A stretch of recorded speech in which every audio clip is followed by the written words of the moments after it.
ayat 15 sampai ayatnya yang ke-16. Biarkan kita terbuka. Mari kita berdoa memohon pimpinan Roh Kudus untuk pembacaan dan perenungan firman Tuhan. Mari berdoa. Bapa di surga, kami akan membaca dan merenungkan firman-Mu. Mohon tuntunan Roh Kudus-Mu memenuhi setiap kami. Hamba-Mu yang akan menyampaikan suara kebenaran firman Tuhan betul-betul dituntun dan diarahkan oleh kuasa Roh Kudus. Bahkan sekalian kami jemaat Tuhan yang akan mendengarkannya kiranya dituntun dan dimampukan oleh Allah, agar kami dapat mengerti dan memahami firman Tuhan yang kami percaya sebagai kekuatan hidup kami ketika kami berjalan dalam pengiringan kami bersama dengan Tuhan. Jangan keraskan hati kami, jangan keraskan pikiran kami, jangan keraskan telinga kami, jangan keraskan segenap hidup kami, tapi berikanlah kuasa kepada Roh Kudus untuk memberkati, menegur, menasehati, bahkan memberikan kami kekuatan yang baru, sehingga firman itu mengubah kehidupan kami dan kami menjadi saksi-saksi Kristus dimanapun kami pergi dan berada. Kami memohon ampun akan segala dosa dan salah kami Tuhan. Berfirmanlah bagi kami semua, karena sesungguhnya kami sedia mendengarkan firman-Mu. Di dalam nama Tuhan Yesus Kristus yang adalah firman yang hidup itu, kami berdoa. Amin. Pembacaan firman Tuhan dari Wahyu pasalnya yang ketiga ayat 15 sampai ayatnya yang ke-16. Demikianlah firman Tuhan di bawah judul perikop oleh Lembaga Alkitab Indonesia kepada jemaat di Laodikia. Ayat 15. Aku tahu segala pekerjaanmu, engkau tidak dingin dan tidak panas. Alangkah baiknya jika engkau dingin atau panas. Jadi karena engkau suam-suam kuku dan tidak dingin atau panas, aku akan memuntahkan engkau dari mulut.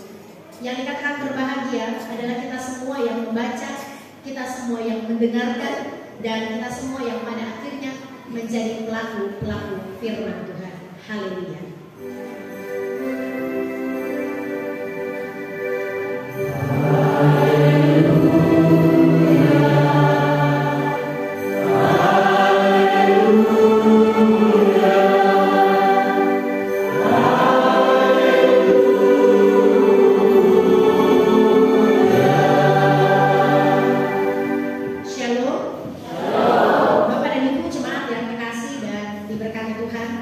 Bersyukurlah kita pada pagi hari ini karena tuntunannya, karena pemeliharaannya, hanya karena anugerah Tuhan kita boleh dituntun dan ditibakan oleh Tuhan menginjakkan kaki di bulan yang ke-10 di tahun 2022. Tidak terasa 2 bulan lagi kita akan menutup tahun ini, merayakan Natal dan menyambut tahun yang baru, tahun anugerah Tuhan jika Tuhan berkenan.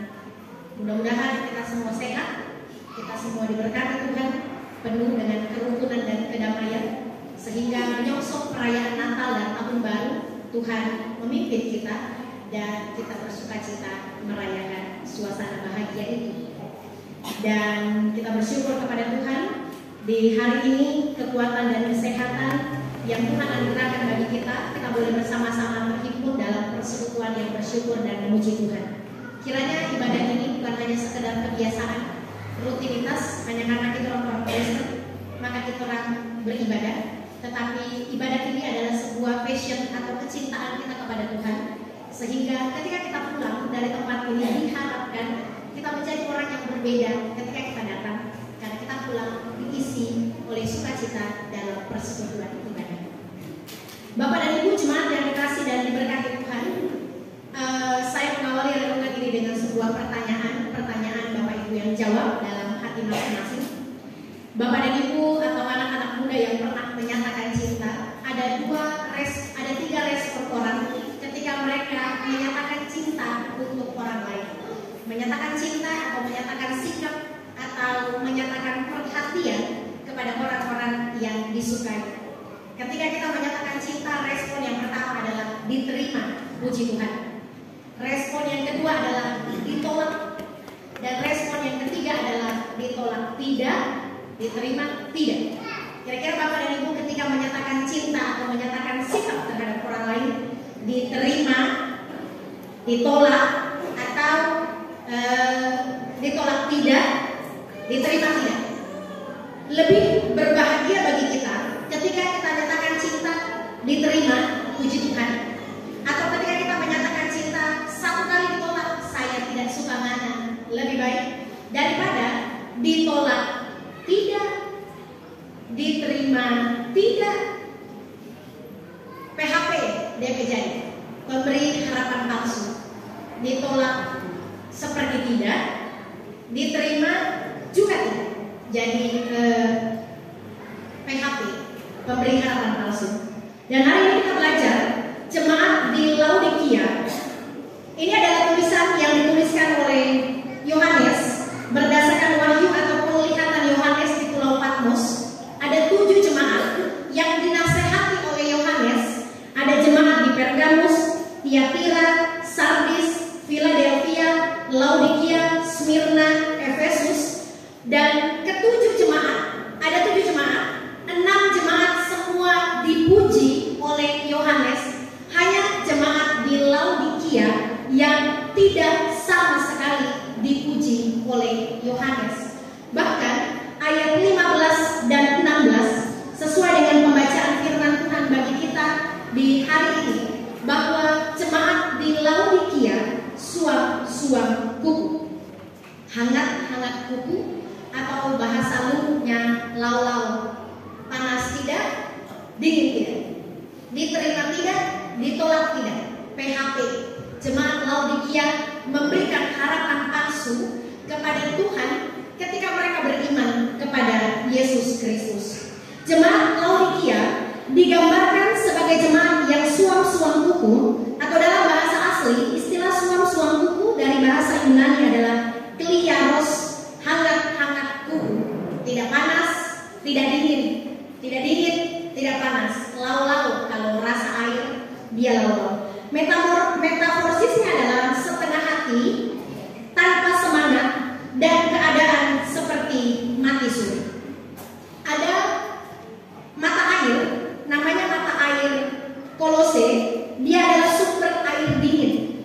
Orang-orang yang dalam keadaan panas tubuhnya karena sakit, ketika meminum air dari mata air Kolose yang ada di sana di Pulau Patmos, maka yang ada di wilayah Israel, ketika meminum air dari mata air Kolose, sumber air dingin, maka mereka akan sejuk.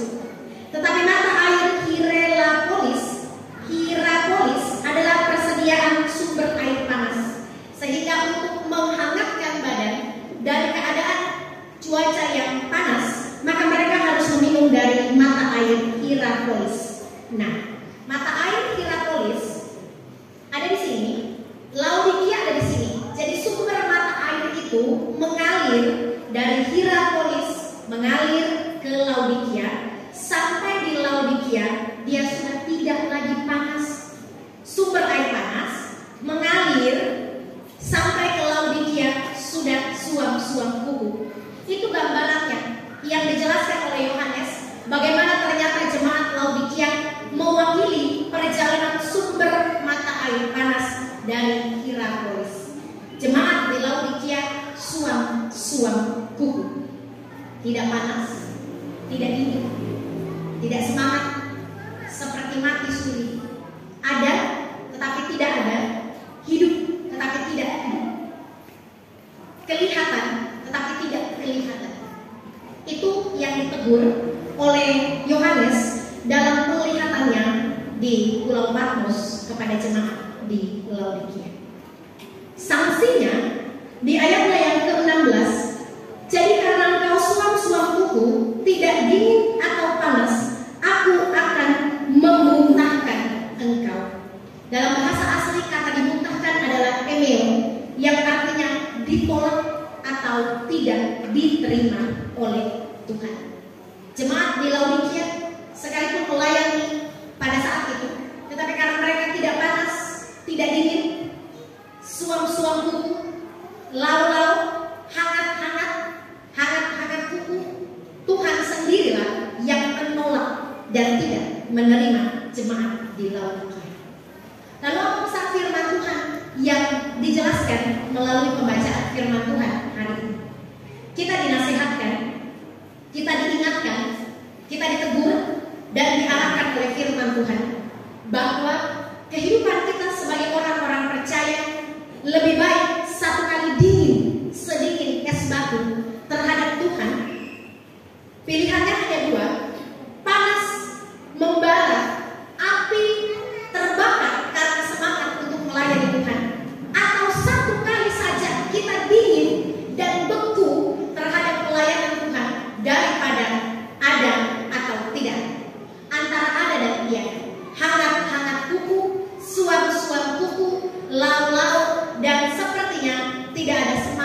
dan memberikan harapan palsu terhadap Tuhan.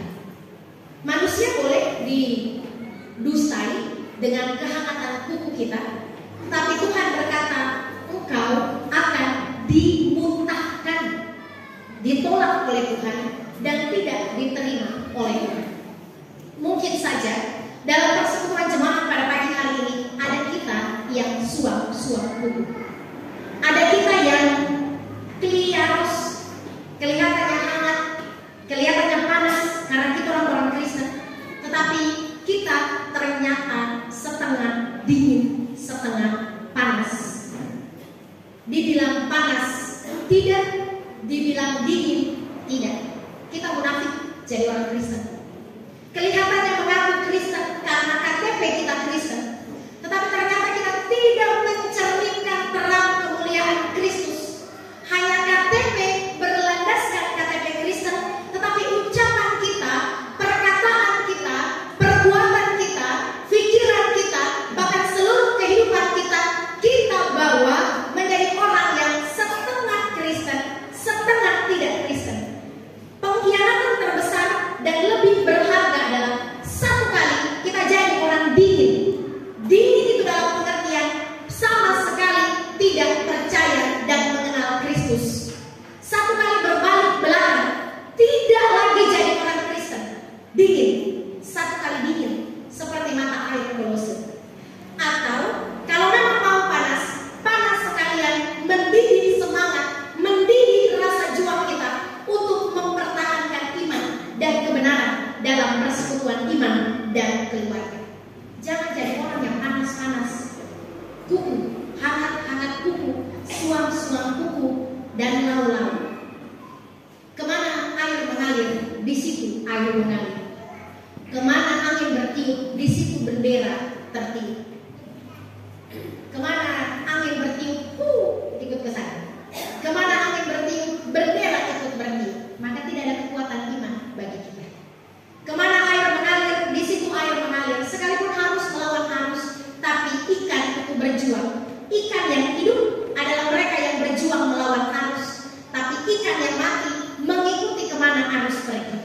Iman orang yang suam-suam kuku adalah iman ikan yang mati. Kemana arus mengalir, ke situ dia pergi. Tapi ikan yang hidup, dia akan berjuang melawan arus, sekalipun penuh dengan perjuangan, penuh dengan deruan air mata dan iman kepada Tuhan. Tetapi ikan hidup itu berani melawan arus. Sekarang pertanyaan bagi kita, mengakhiri beberapa bulan menutup tahun 2022. Saudara-saudara ada dalam posisi yang mana? Saudara panas, bersemangat, menggebu-gebu menjadi orang Kristen, semangat menyala-nyala melayani Tuhan, atau saudara satu kali saja dingin, tahu-tahu bukan orang Kristen, tahu-tahu bukan orang percaya, sehingga kalau saudara mengkhianati Tuhan, Tuhan tahu, oh dia ini bukan orang Kristen, pantas dia mengkhianati Tuhan. Tapi jangan berlandaskan salib melayani Tuhan, tetapi ada motivasi terselubung di dalam. Jangan duduk di gereja, tetapi ternyata kita hanya suam-suam kuku. Jangan jadi orang Kristen kalau saudara-saudara belum mencerminkan terang kemuliaan Kristus. Koreksi bicara kita kalau memang bertentangan dengan Injil Tuhan. Koreksi cara kita berpikir kalau memang bertentangan dengan Injil Tuhan. Satu kali dingin, beku iman kita, pengkhianatan lebih berharga daripada saudara panas-panas, hangat-hangat kuku, suam-suam kuku, atau hangat-hangat kuku, lau-lau. Saya tidak pernah memakai toga dan mimbar ini untuk menyinggung saudara-saudara. Tapi kalau saudara-saudara sekiranya tersinggung, berarti Roh Kudus sementara bekerja dan saudara-saudara diizinkan dan diberikan kesempatan oleh Tuhan untuk bertobat. Kita bukan mau diajar, oh songana dan itu yang suam-suam kuku, oh songana dan itu, bukan. Tetapi menutup tahun 2022, biarlah Januari sampai September mungkin kita suam-suam kuku. Sisa 2 bulan kesempatan, Oktober, 3 bulan, Oktober, November, Desember. kembali bakar semangat kita untuk melayani Tuhan. Kembali bakar semangat kita untuk hidup dalam firman. Kembali bakar semangat kita untuk tulus melayani Tuhan. Kembali bakar semangat kita untuk mencari Tuhan dengan motivasi yang tulus, motivasi yang murni. Tidak ada motivasi lain di balik pelayanan dan keberimanan kita kepada Tuhan. Ingat, orang yang suap-suap buku dimuntahkan oleh Tuhan. Jadi jangan bangga kita duduk bersama di gereja, kalau Bapak dan Ibu suap-suap buku, percuma Bapak dan Ibu datang di gereja, karena Tuhan akan memuntahkan Bapak dan Ibu, menolak dan tidak diterima oleh Tuhan. Kesempatan masih ada. Yang suap-suap buku menunjukkan kualitas iman kita. Kalau saya suap-suap buku, saya berjuang untuk panas kembali. Kalau kita dingin, kita berjuang untuk panas kembali. Panaskan semangat iman kita, bakar semangat melayani kita, bukan karena orang, bukan karena jemaat, tetapi karena Tuhan menganugerahkan berkat, umur panjang, talenta, bahkan keselamatan yang kekal yang dijanjikan oleh Tuhan. Selamat berjuang, membakar semangat pelayanan ini sehingga kita menjadi orang yang berkenan kepada Tuhan. Terpujilah Kristus dengan firman-Nya. Amin.